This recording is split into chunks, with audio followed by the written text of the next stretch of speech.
मैंने इस्लामिक मर्यादाओं को और मस्जिद की मान्यताओं को सामने रखते हुए एक बयान दिया और मैं बार बार उस पर चिल्लाता रहा कि भाई ये इस्लामिक मान्यताएं हैं, धार्मिक मान्यताएं हैं, लेकिन समाजवादी के गुंडों ने मेरी एक नहीं सुनी और हद ये हुई कि मेरे ऊपर हाथ छोड़ दिया एक निजी चैनल पर।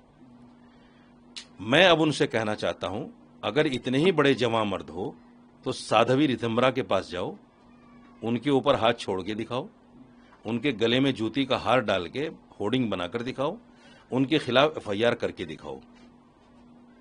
अगर आपने कर दिया तो मैं समझ जाऊंगा कि आप महिलाओं के रक्षक हैं, और अगर आप नहीं कर पाए तो आप गुंडे हैं।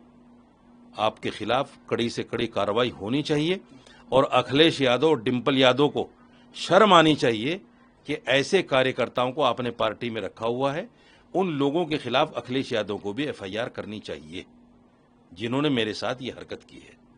मेरा सवाल इसमें यही था कि आप उनके द्वारा एफआईआर की जरूर बात करें, क्या आपकी तरफ से कोई कार्रवाई चल रही है? चैनल के खिलाफ भी एफआईआर हो गई है और उनके खिलाफ भी एफआईआर हो गई है। गिरफ्तारी की बात कर रहे हैं पुलिस वाले, देखते हैं क्या होता है। अखिलेश यादव से भी हालांकि पूछा गया था तो उन्होंने ये कहा कि हिंसा को समर्थन वो नहीं करते हैं। उनसे जब सवाल पूछा, हिंसा का आप समर्थन नहीं करते, लेकिन हिंसक आपकी पार्टी में है, उनको आपने गले लगाया हुआ है।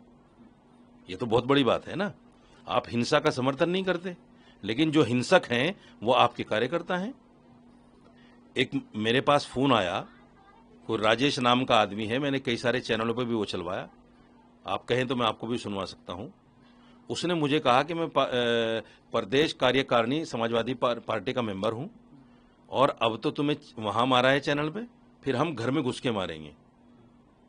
ये उस गुंडे की भाषा है। यानी अभी भी धमकियां धमकियां बराबर धमकियां मिल रही हैं, बराबर धमकियां मिल रही हैं। रोज आना, सुबह से शाम तक फोन आते हैं और समाजवादी के लोग अपना पद बता के मुझे बात करते हैं।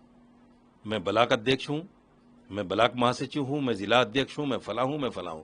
वो छुपाकर फोन नहीं कर रहे हैं, वो बताकर फोन कर रहे हैं कि हम समाजवादी के फला हैं। क्या इस बात की जानकारी भी आपने पुलिस को दी है? बिल्कुल पुलिस को दी है। मैंने बहुत सारे नंबर्स भी दिए हैं डीसीपी सेंट्रल को, बहुत सारे नंबर्स भी दिए हैं, उन पर भी जांच चल रही है। तो मैं ये चाहता हूं कि अखिलेश यादव अब तो सामने आ जाए। साध्वी रितंबरा को सुनने के बाद मैं आपको ये वीडियो दूंगा, आप मेरी बाइट के साथ चैनल्स को भेजिए।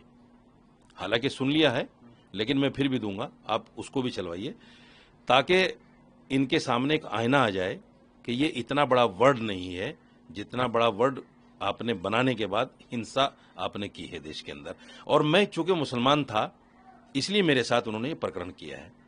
इकरा हसन के साथ में जिस नापाक आदमी ने, योगेंद्र सिंह राणा ने ये कहा था मैं शादी करूंगा, और जिसने असुद्दीन अवैसी को कहा था कि असुद्दीन अवैसी मेरा साला होगा, उसके खिलाफ तो इन गुंडों ने कुछ नहीं किया, न उनको मारा, न उनके खिलाफ प्रदर्शन किया।